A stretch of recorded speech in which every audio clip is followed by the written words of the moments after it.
When we think about safety at work, our minds usually jump to the obvious stuff, right? We are all familiar with hard hats, steel-toed boots, high-vis vests, all the things we use that protect us from physical harm. But what about the dangers we can't see? The kind that impact our mental well-being, our stress levels, our ability to just do our jobs. Well, that's exactly what we're going to unpack today. The crucial idea of psychological safety at work. So let's just start with a really direct question for you.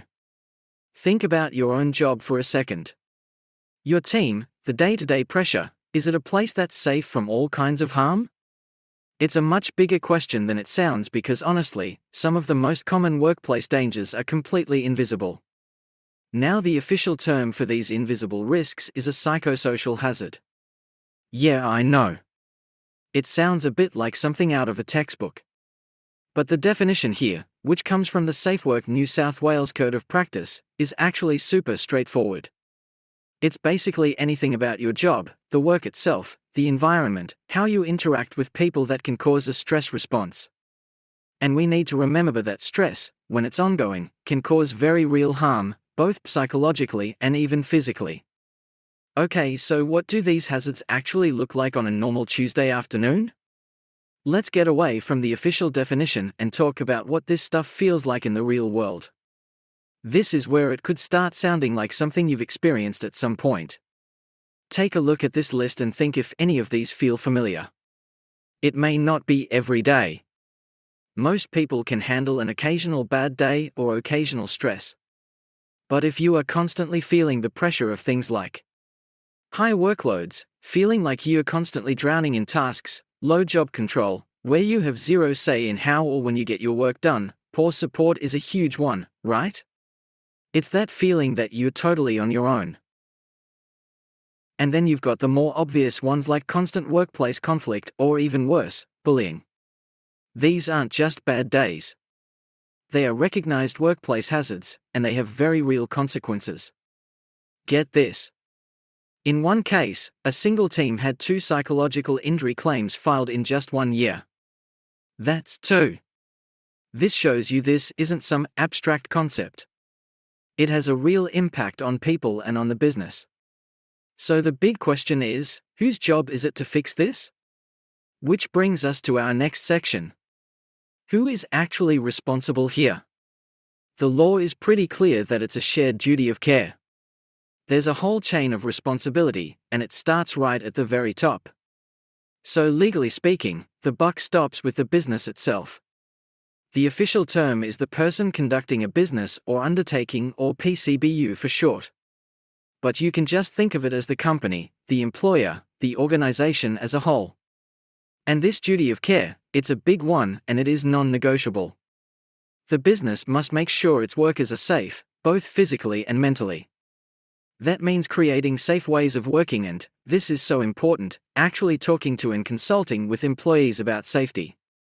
And check out that last point. You can't outsource this.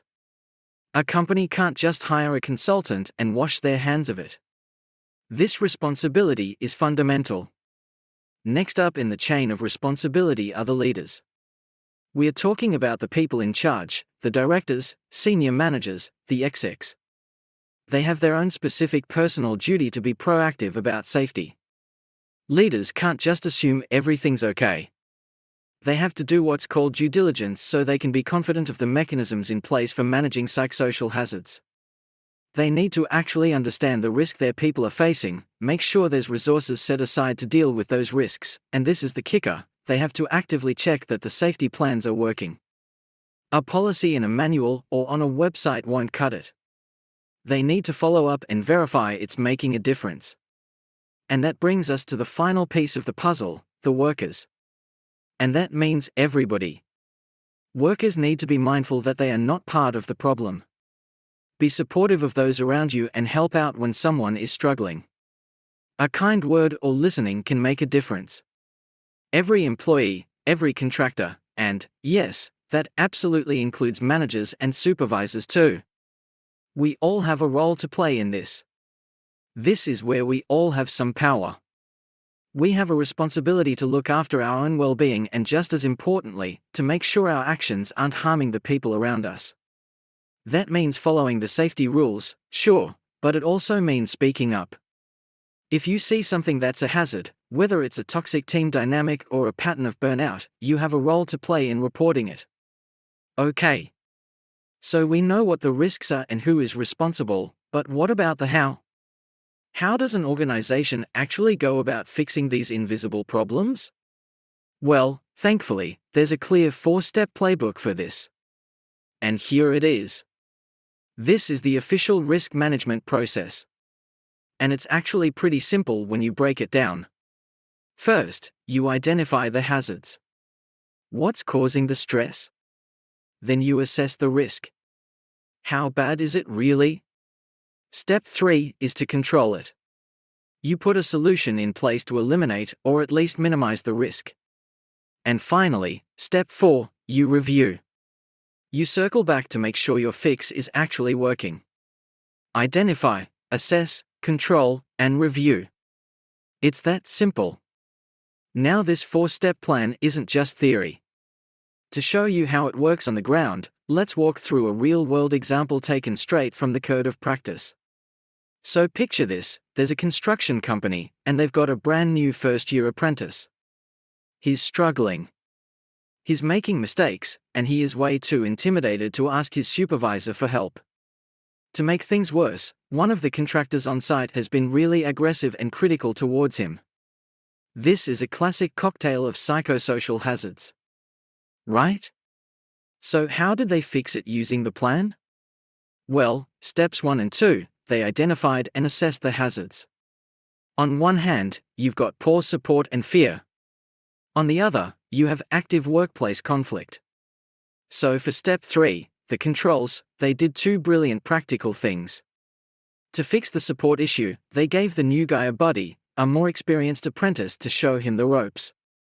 And to deal with the aggressive contractor, they started daily toolbox talks to set really clear expectations for how everyone on site was expected to behave. Simple, effective solutions that get right to the root of the problem.